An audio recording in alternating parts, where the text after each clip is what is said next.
이런 말 잘 안 하려고 하는데 왜 이렇게 잘하십니까? 은혜로운 찬양 감사합니다. 네, 말씀을 위해 기도하겠습니다. 사랑해 주님, 말씀을 받을 자격도 없고 그럴 만한 능력도 없는 우리들에게 예수 그리스도의 보혈의 은혜로 그 귀한 말씀을 허락하여 주시니 감사를 드립니다. 귀한 것을 헛되이 여기지 아니하고 값진 것을 값진 줄 아는 우리 베들교회가 되어 하나님의 말씀 귀히 받는 이 시간 되게 하여 주시옵소서. 예수님의 이름으로 기도드립니다. 아멘. 공의의 하나님, 사랑의 하나님이라는 제목으로 여러분과 함께 하나님의 말씀을 나누도록 하겠습니다. 전 세계에서 사망률이 가장 높은 병이 있다면 그것은 암입니다. 1983년 이후로 줄곧 가장 많은 사람을 죽음에 이르게 하는 것이 암이라고 합니다. 참으로 무서운 병입니다. 보통 이런 바이러스 같은 병들은요, 숙주가 죽게 하지 않습니다. 왜냐하면 자신이 살아야 되기 때문에, 자신이 기생해야 되기 때문에 숙주와 함께 살아가는 방안을 모색해요. 예를 들면 코로나 같은 게 그렇습니다. 그런데 이 암이라는 것은 공생하지 못합니다. 특성상 그래요. 계속 번식하려고 해요. 근데 그 번식이 끝이 없이 가다 보면 결국에는 숙주가 죽고 그 사람도 죽고 병도 죽게 되는 그 무서움에 이르게 된다는 겁니다. 더 무서운 것은 무엇이냐? 암이 커지면요, 가만히 혼자 있는 것이 아니라 어디까지? 옆에 있는 장기들에까지 전이가 된다는 것이 참 무섭다라는 겁니다. 그렇게 여러분, 암이 있을 때는 어떻게 하는 것이 가장 좋습니까? 빨리 발견하고 빨리 제거하는 것이 가장 좋습니다. 여러분, 잘 생각해 보면 우리가 알고 있는 이 죄도 암과 너무나 비슷한 성질들을 가지고 있습니다. 결국 죄의 죄의 끝은 무엇입니까? 사망이죠. 죄가 여러분 혼자만 가지고 있을까요? 아니면 옆으로 퍼지기 시작할까요? 죄는 퍼지기 시작합니다. 전이 되기 시작해요. 그렇기 때문에 죄도 빨리 찾고 제거해버리는 것이 너무나 중요하다는 겁니다. 자, 교회에서 죄가 발견됐습니다. 그럼 어떻게 해야 합니까? 제거해야 되는 거예요. 제거. 그러면 여러분, 죄를 지은 사람을 교회에서 어떻게 하면 된다? 자, 죄는 교회에서 어떻게 해야 된다고요? 제거해야 돼요. 자, 그러면 죄를 지은 사람이 교회 안에 있으면 어떻게 해야 돼요? 제거 안 하실 거예요, 여러분? 기도해야 돼요. 이게 어려운 거예요. 지금 품어줘야 돼요 라고 이야기가 나오셨는데, 바로 이 부분 때문에 우리가 교회에서 싸우는 경우들이 있죠. 예를 들면 이런 겁니다. 담임 목사가 뭔가를 잘못했어요. 큰 잘못을 했어요. 누가 봐도 잘못을 했어요. 자, 그러면 한쪽에서는 뭐라고 할까요? 목사님, 나가시죠. 다 내려놓고 나가시는 게 맞습니다. 이게 하나님의 공의입니다. 얘기할 수 있어요. 자, 그럼 반대편에서는 또 어떻게 이야기할 수 있을까요? 반대에서는 이렇게 얘기했어요. 그래도 교회가 용서하지 않으면 누가 용서하겠습니까? 그래도 용서하고 같이 가야 되지 않겠습니까? 아니, 다윗도 용서받았는데 왜 목사님이라고 용서받지 못하겠습니까? 라고 하면서 싸움이 일어나는 경우, 교회가 나뉘는 경우들이 너무나 많다라는 겁니다. 여러분, 어떻게 해야 되는 겁니까? 교회에서 죄를 지은 사람들을 다 내보내야 하는 것입니까? 아니면 그 죄를 가지고 있는데 다 품어야 되는 것입니까? 우리는 이런 고민 가운데 빠질 수밖에 없다는 것이고, 오늘의 말씀이 그 답을 우리에게 주고 있다라는 겁니다. 자, 그렇다면 고린도 교회가 지금 처해 있는 상황은 어떠하냐? 우리 본문 1절 말씀을 함께 읽겠습니다. 시작. 너희 중에 심지어 그런 음행은 이방인 중에서도 없는 것이라. 누가 그 아버지의 아내를 취하였다 하는도다. 아멘. 자, 교회 안에 어떤 문제가 있었다고 합니다. 어떤 문제예요? 음행에 대한 문제가 있었다라고 이야기해요. 자, 근데 그 음행이요, 이방인 중에서도 없는 음행이래요. 자, 어떤 음행입니까? 아버지의 아내를 어떻게 했다? 취하였다라는 거예요. 여러분, 이것을 이해하려면 고린도라는 지역이 어떤 지역인지를 우리가 알아야 돼요. 고린도는 항구 도시예요. 상업이 굉장히 발달해 있는 데예요. 많은 사람들과 많은 물자들, 많은 인종들, 많은 문화들이 섞이는 곳이에요. 자, 그런 곳의 특징이 뭐냐면요, 성적으로 문란합니다. 그런 곳의 특징이 그래요. 성적으로 문란해요. 그런데 그렇게 성적으로 문란한 고린도에서 하나님을 믿지 않는 그 이방인들 중에서도 이런 음행은 한다, 안 한다? 안 한다. 근데 그걸 심지어 누가 했다? 교회 안에서 성도가 그런 일을 했다라고 이야기하는 거예요. 자, 그러면 이런 죄악을 어떻게 해야 됩니까? 교회는 제거해야 되는 것이죠. 자, 그런데 고린도 교회는 어떻게 했다고 이야기합니까? 우리 2절 말씀을 함께 읽겠습니다. 시작. 그리하고도 너희가 오히려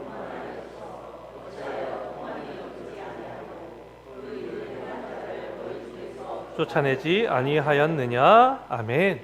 자, 이런 말도 안 되는 죄를 지은 자가 교회 안에 있는데 통한이 여깁니까? 통한이 여기지 않습니까? 통한이 여기지 않아요. 간과해요. 그냥 넘어가요. 쫓아내요? 안 쫓아내요? 쫓아내지 아니하였다라고 이야기해요. 자, 이들은 왜 이런 일을 했을까요, 여러분? 그 이유가 2절에서 이미 이야기하고 있어요. 자, 첫 시작을 보면 그리하고도 너희가 오히려 어떠해졌다?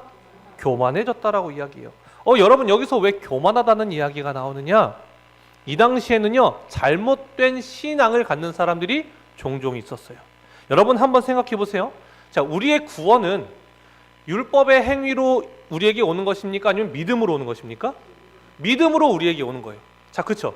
그러면 우리가 어떤 악한 일을 하건 어떤 선한 일을 하건 우리의 율법의 행위가 아니라 무엇으로 구원이 와요? 우리에게? 믿음으로. 자, 그러면 우리가 악한 일을 할지라도 믿음이 있으면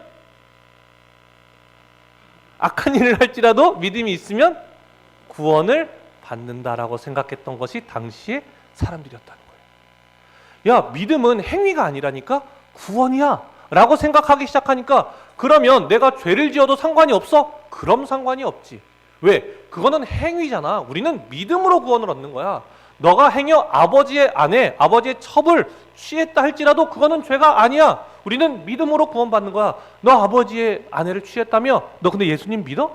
나 예수님 믿어. 그럼 너 구원에 이르는 거야 라고 잘못된 신앙을 가지고 있었던 것이 이들이었다. 하나님의 말씀을 자신들이 원하는 대로, 내가 하고 싶은 신앙생활대로 내가 악을 저지르면서도 나는 구원에 이르고 있다 착각하는 그런 잘못된 신앙, 교만한 신앙에 빠져 있었다는 것을 바울이 지적하고 있다라는 거예요. 자, 이런 이들을 향해서 바울은 고린도 교회를 향해 어떻게 이야기합니까? 우리 3절 말씀을 함께 읽겠습니다. 시작. 내가 실로 몸으로는 떠나 있으나 영으로는 함께 있어서 거기 있는 것 같이 이런 일을 행한 자를 이미 판단하였노라. 아멘. 내가 실로, 내가 진정으로 몸으로 너희가 떠나 있었지. 그런데 영으로는 함께 있었어. 그래서 내가 너희와 함께 있는 것 같이 내가 하나됨으로써 내가 이미 판단을 내렸거든. 너네 그걸 따라올 수 있겠어? 난 이미 판단 내렸어. 어떻게 해야 되는지 알아? 근데 그것이 무엇이냐면요, 2절에서 이미 이야기했어요. 그 일 행한 자를 너희 중에서 쫓아내지 아니하였느냐? 어떻게 했어야 된다? 쫓아내었어야 한다. 나의 판단, 나의 결정을 쫓아내는 거야. 왜 쫓아내야 된다고 이야기할까요? 그 6절에서 이야기를 해요. 우리 6절 말씀을 함께 읽겠습니다. 시작. 너희가 자랑하는 것이 옳지 아니하다.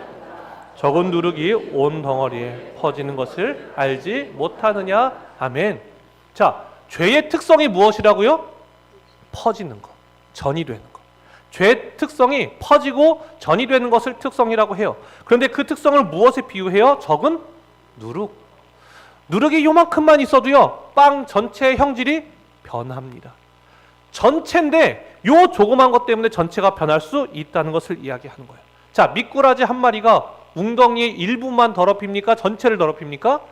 전체를 더럽히는 거예요. 한 마리가. 그 작은 것이 전체를 더럽힐 수 있다라고 이야기를 하는 거예요. 그러니까 그것이 적을 때에 교회 안에서 죄를 제거해야 한다. 그 사람 출교시켜야 돼 라고 이야기를 하는 거예요.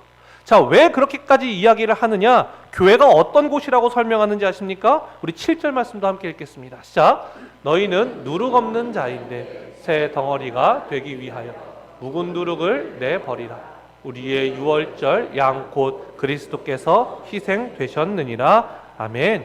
자, 교회를 누구에 비유하고 있냐면요, 무엇에 비유하냐면 누룩 없는 자라고 이야기하고 있습니다. 자, 누룩이 없다라는 것은 어떤 의미냐면요, 누룩이 없는 빵을 어떤 빵이라고 부르죠? 무교병이라고 부릅니다. 그 누룩 없는 빵을 먹는 절기를 뭐라고 해요? 무교절이라고 해요. 근데 이 무교절은 6월절부터 같이 시작이 되죠. 그렇기 때문에 이 의미를 알기 위해서는 출애굽 당시를 봐야 돼요. 자, 출애굽할 때 하나님께서 이 애굽에, 이집트에 10가지 재앙을 내리시죠. 그리고 마지막 재앙이 무엇이었습니까? 장자의 죽음이었어요. 내가 장자의 죽음으로써 이 애굽을 심판할 건데 하나님을 믿는 그리스도인들 너희들은 어떻게 하면 내가 거기를 넘어갈 거냐면 유월할 거냐면 어린 양의 피를 문설주에 발라. 그럼 내가 그 집에 들어가지 않을 거야? 거기를 넘어갈 거야? 유월할 거야? 그러니까 꼭 어린 양의 피를 발라야 돼? 그래서 하나님을 믿는 이스라엘 백성들은 다 어린 양의 피를 문설주에 발랐고 그래서 그 집을 다 유월했기 때문에 이집트에 있는 장자들은 다 죽음을 맞이했다라는 거예요. 자, 그러니까 이제는 이집트에서 그 애굽에서 이스라엘 백성들 너네 나가. 알아서 더 이상 못하게 하나님 우리가 인정할게. 그러니까 이제 너네들 다 나가. 노예로부터 해방해 줄게. 나가. 그러니까 이 사람들이 급하게 나온 거예요. 그러니까 반죽해 놓은 발효되지 않은 누룩이 없는 빵을 그때부터 급하게 먹기 시작하면서 우리가 이때를 기억해야 돼, 기념해야 돼 라고 하면서 유월절과 무교절이 함께 이어서 오는 거예요. 즉 누룩 없는 자들은 누룩 없는 빵을 먹은 자들, 하나님의 백성들, 하나님으로부터 거룩함을 입은 자들에 대한 이야기라는 거예요. 즉 교회는 하나님의 백성들이고 거룩하게 된 자들인데 심지어 7절 하반절에서는요 우리의 유월절 양 곧 그리스도께서 희생되셨느니라. 그리스도로 말미암아 우리가 진정으로 거룩한 자, 이제는 영원히 거룩한 자가 되었는데 우리 안에 죄인이 있다면 그 적은 누룩이 전체를 변질시킬 수 있기 때문에 누룩 없는 자들 사이에 그 묵은 누룩이 있어서는 안 된다. 그것을 내버려야 한다 라고 이야기를 하는 거예요. 여러분, 저의 모교회는 시골교회죠. 시골교회에서 담임 목사님들이 굉장히 자주 바뀌셨어요. 아무래도 이제 그 시골교회 특성인 것 같습니다.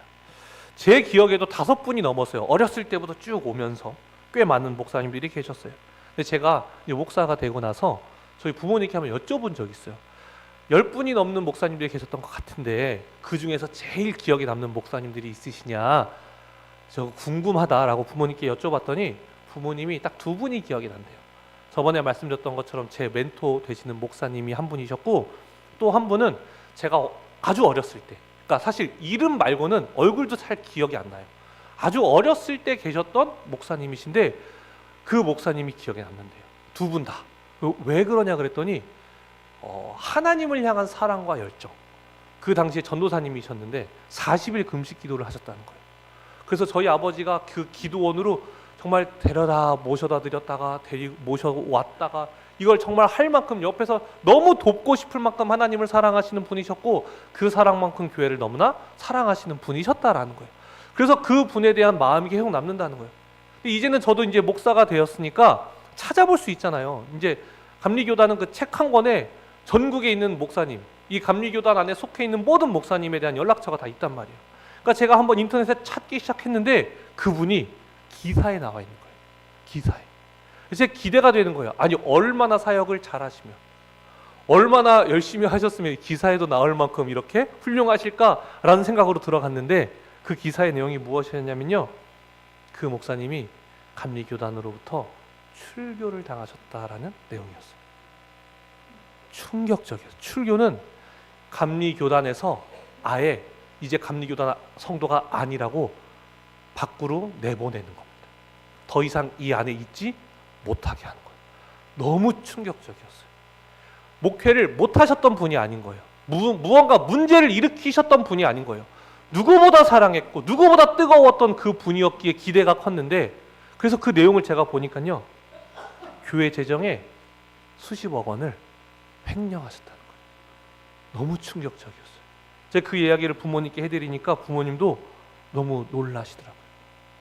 여러분, 만약에 교회 안에서 그가 이전에 어떤 일을 했을지라도 그런 잘못된 일을 한 자를 교회 안에 그대로 둔다는 것은 어떤 의미가 될까요? 이런 일을 해도 괜찮은가? 쫓겨나지 않네? 그렇게 뭐라고 하지 않네? 라는 생각이 들 수 있지 않겠습니까? 그렇기에 출교를 함에 있어서 전원일치 판결로 모두가 이 목사는 감리교단으로부터 출교를 당해야 합니다. 다시는 감리교인이 될 수 없습니다. 라고 선고를 내렸다라는 거예요.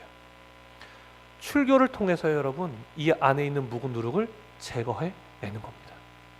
그럼 여기서 우리는 한 가지 질문을 던져야 합니다. 여러분, 죄에는 크고 작음이 있습니까? 없습니까? 죄에는 큰 죄가 있고 작은 죄가 있습니까? 성경은 그렇게 이야기하지 않습니다.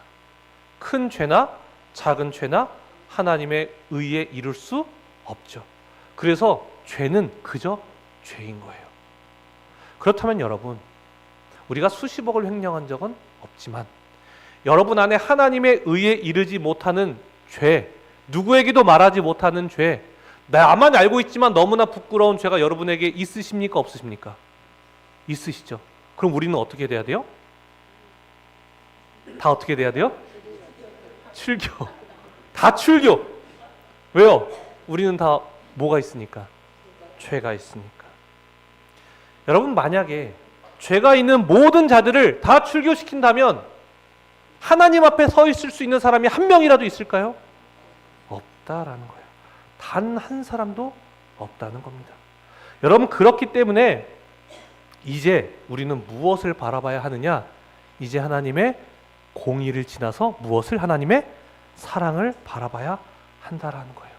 우리가 이 자리에 있을 수 있는 유일한 이유는 우리의 어떠함이 아니라 예수 그리스도의 보혈의 피로 우리가 정결케 되었기 때문에 하나님 앞에 나아갈 수 있는 자격을 얻은 것이지, 우리 안에 어떠함으로도, 그 어떠한 의로도, 어떤 선행으로도 하나님 앞에 나아갈 의를 얻을 수 없다라는 거예요. 여러분, 여기에서 아주 중요한 개념이 나오는 거예요. 자, 우리가 여러분 공의로만 가면 하나님 앞에 설 자가요 단 한 사람도 없어요.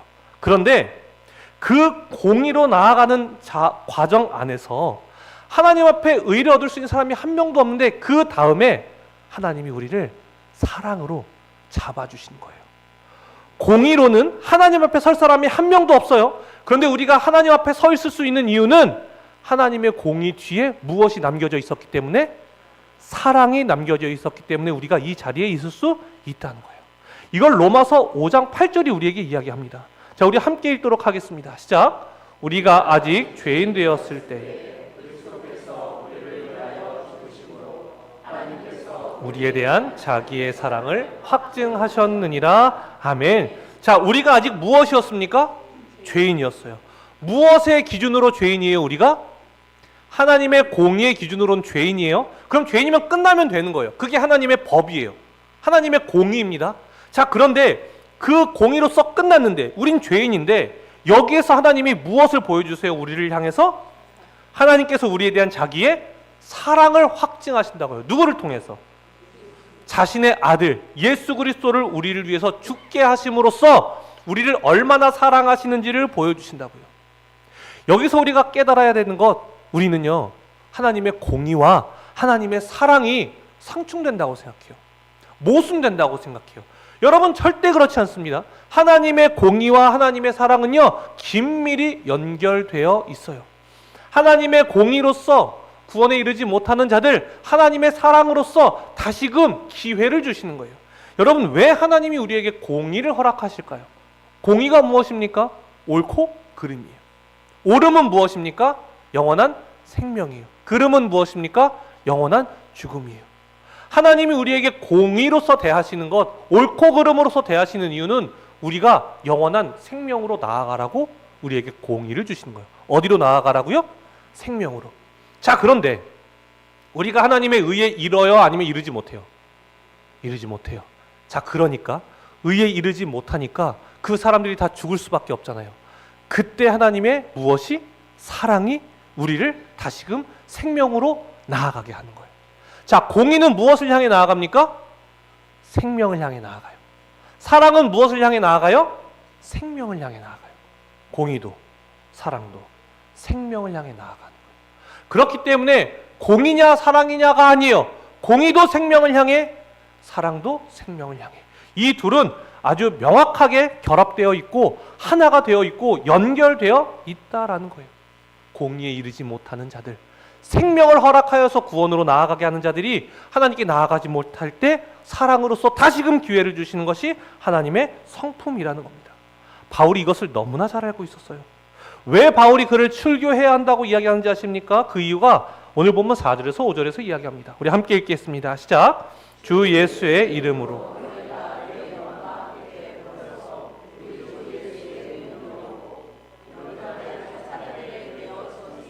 이는 육신은 멸하고 영은 주 예수의 날에 구원을 받게 하려 함이라. 아멘. 우리는 출교시킨다고 하면 어떤 생각부터 하는지 아십니까? 야, 저 사람은 징벌받아 마땅해. 우린 미워한다고요. 근데 바울은요, 이 사람을 미워하기 위해서 출교하자고 이야기하지 않아요. 이런 자를 사탄에게 내주었으니, 왜 사탄에게 내주었다는 표현을 쓰냐면요, 교회 울타리 밖으로, 공중의 권세 잡은 자가 이끄는 세상 밖으로 보내는 것이기 때문에 사탄에게 내준 것처럼 보이지만, 사실 바울이 정말 원하는 것, 목표하는 것은 무엇이냐? 이는 육신은 멸하고 육신의 죄가 멸하여지고 영은 주 예수의 날에 구원을 받게 하려고. 그 사람을 출교함으로 인해서 교회는요, 묵은 누룩을 제거해서 다시금 거룩한 자가 되어서 생명을 향해 나아가는 것이고, 출교를 통하여서 그 사람에게는 내 죄가 이렇게 무거웠구나를 깨닫고 회개를 통하여서 육신은 멸하고 영은 다시 예수의 재림의 날에 구원을 얻게 하려고. 출교도 무엇을 위해서요? 생명을 위해서. 하나님의 공의도 무엇을 위해서? 생명을 위해서. 하나님의 사랑도 무엇을 위해서? 생명을 위해서. 우리가 나아가는 바는요, 생명을 위해서 나아가는 거예요. 우리의 신앙생활은요, 나의 잘됨과 나의 복과 나의 풍성함을 위해서 나아가는 것이 아니라 생명을 얻게 하려고 나아간다라는 거예요. 여러분, 그러면 우리는 아까 드린 질문에 답을 할 수 있습니다. 누군가 교회에서 명확히 잘못했을 때 우리는 어떻게 해야 하는가? 그 사람을 출교시켜야 하느냐? 아니면 그 사람을 용서하고 품어야 하느냐? 출교가 목적이 아니라요, 그 사람을 용서하는 게 목적이 아니라 생명이 목적인 거예요. 그 사람을 살리는 길이 무엇일까? 함께 모여서 기도하면 때로는요, 출교할 수도 있는 거예요.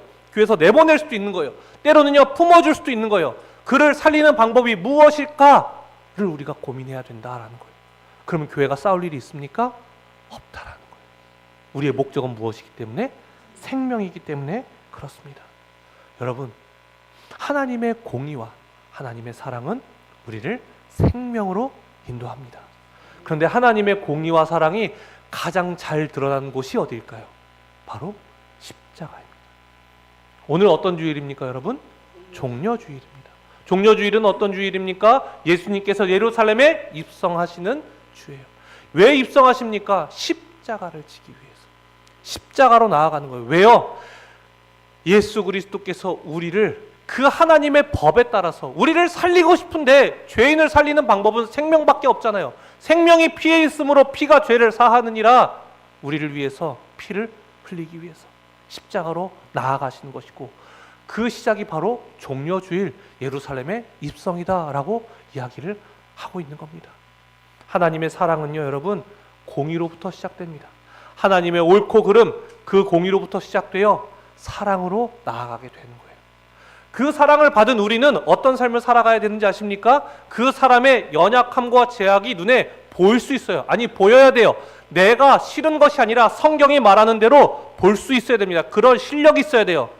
그러면 그 사람을 판단하고 정죄하는 것으로 끝납니까? 아니죠. 그 다음에 뭐가 필요해요? 사랑이 필요한 거예요. 그 다음에 사랑으로 나아가는 거예요. 공의와 사랑이 함께 있어야 하는 겁니다. 그 사랑, 예수님이 보여주신 사랑을 받는 것이 바로 성찬입니다. 자신의 몸을 내어주시는, 그 몸을 받는 시간이 성찬입니다. 우리 이 시간 성찬을 통하여서 주님의 공의와 사랑이 담겨져 있는 그 십자가, 그 하나님의 사랑을 이 시간 우리가 우리 마음 가운데로 초대하고 초청하고 귀히 받는 이 귀한 시간이 되길 소망합니다. 기도하겠습니다. 사랑의 주님, 주님의 공의도 주님의 사랑도 우리를 살리기 위한 하나님의 놀라운 방편임을 하나님 앞에 고백합니다. 하나님, 이 시간 자격 없는 우리가 나와 하나님의 사랑을 받고자 합니다. 하나님의 사랑이 얼마나 큰지를 이 시간 깨닫는 자들 되게 하여 주시고, 하나님으로부터 받은 이 놀라운 사랑을 이제는 세상 가운데 나누어 줄 수 있는 하나님의 공의와 사랑을 우리 마음에 품으며 살아갈 수 있는 주님의 자녀들 되게 하여 주시옵소서. 예수님의 이름으로 기도드립니다. 아멘.